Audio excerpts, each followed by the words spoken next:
यो होक्काइदो भन्ने ठाउँमा चाहिँ साकुरा किन ढिलो फुल्छ भन्ने र तपाईँले सोचिराख्नु भयो होला।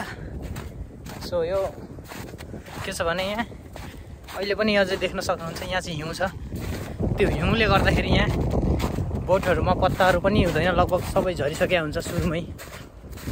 त्यसकारण यहाँ यो चिसोहरू जब बिस्तारै घट्छ, अब गर्मीको समय लाग्छ, त्यसपछि यहाँ साकुराहरू बिस्तारै बिस्तारै फुल्छ।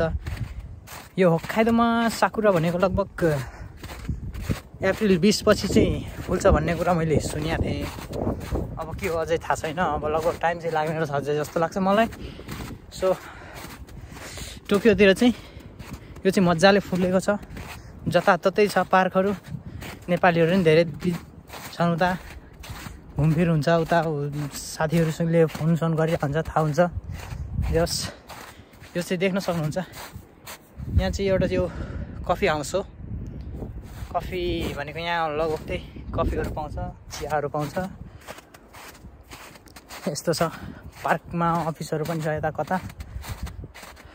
यो चाहिँ यो पार्कमा आउनलाई मेरो घरबाट लगभग धेरै नै नजिक छ, 5 मिनटमा आइपुग्न सकिन्छ। यो पार्कमा जापानिजहरूले कुकुरहरू बेसी लिएर आउँछ, एउटा दुईवटा लगभग मान्छेहरू लिएर आएकै हुन्छ। अघि पनि धेरैजनासँग कुरा भयो मेरो, यहाँ कुकुरहरूको बारेमा लिएर आउँछ, अनि त्यस्तै यसो गफसफ हान्नु पऱ्यो अलिअलि भनेर नि। ठिक छ, यस्तै हो। अनि यहाँ बच्चाहरू चाहिँ विशेष खेल्न कुद्न आउँछन्, यहाँ मान्छेहरू आइरहेको हुन्छ, जोस् यस्तो छ। अनि राम्रो छ पार्क, नजिक छ, राम्रो छ मेरो।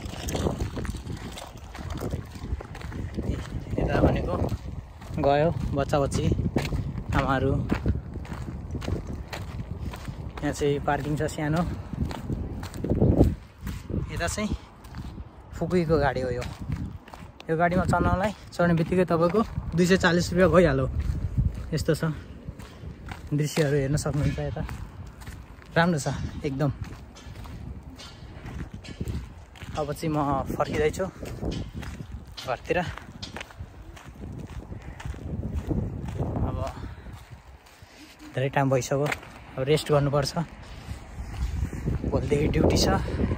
हावा चिसो चिसो चल्दैछ, धेरै बेर बासिलो बस्नु हुँदैन। चिसो लाग्ला। यहाँ फेरि बिरामी भयो भने त खत्रै फेरि पैसा हस्पिटलमा लुट्छ नि। फेरि एकचोटि बमिट हानेको अस्ति साथीको 5,000 जापानिज यान खर्च भएछ। यो चाहिँ मेन बाटो हो। यता चाहिँ हाम्रो कम्पनी हो, जाने बाटो यता हो। राम्रो छ, राम्रै देखा होला आज क्यामेरामा मलाई।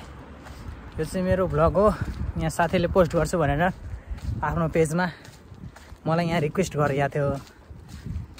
गाइस जापानमा एउटा रमाइलो कुरा भनेको यहाँ केही छैन, वरिपरि टाढा टाढै छ। यो यहाँ चाहिँ फोन गर्नु मिल्छ क्या, कति पैसा तिरेर सायद 10 रुपियाँ 100 रुपियाँ कोइन त देखाइरहेको छ यहाँ तिर्नु मिल्छ भनेर, तर कल गर्नु चाहिँ मिल्छ यहाँबाट। ओ गाइस खतरा बाइक गयो हेर्नुहोस्। यहाँ कफी हाउस, कफी सप छ। जापानमा कारको बिजनेस हेर्नुहोस् गाइस। यता मैले जुम गर्न सकिनँ यहाँ, तैपनि तपाईँहरू अलिकति भए नि देखाइदिएको। लगभग म घर पुग्न आँटिसकेँ। मेरो घर चाहिँ त्यो पहिलो कलर भएको चाहिँ मेरो घर हो। त्यहाँ बस्छौँ हामी, नेपाली दाजुहरू छन्, साथीहरू छन्, लगभग 7-8 जना बस्छौँ हामी। राम्रो छ जापानको लाइफ। सो भिडियो भनेको यस्तै हो, अलिक लाइक कमेन्ट सेयर गरिदिनु होला मन पर्यो भने। बिस्तारै बिस्तारै यो मौसम राम्रो देखेपछि म चाहिँ भिडियोहरू हजुरहरूको लागि पोस्ट गर्छौँ। यहाँ पोस्ट गर्नेवाला छु, तर यो मौसम अलिक भएन। जापान आएदेखि हिउँै हिउँ, सेतै सेतो, यो केही देख्नै पाएको छैन। यस्तो छ हाम्रो यो पार्किङ हो। पछाडि एउटा सानो बारी छ, पछि सब्जीहरू रोपिन्छ अरे, रोपाउन हामी पनि केही खानुपर्छ किनेर, धेरै महँगो छ यता। आजलाई यति हो। कृपया भिडियोलाई लाइक कमेन्ट सेयर गरिदिनु होला। यस्तै छ हाम्रो वरिपरि मौसम क्लियर भएको छ लगभग काममा जान चाहिँ सजिलो हुँदैछ आजभोलि दिनहरू अब बिस्तारै अझै राम्रो हुने रहेछ पानी चाहिँ पर्छ होला अलिक पछि देखाउँछु पछिको भिडियोहरू नि हजुरहरूलाई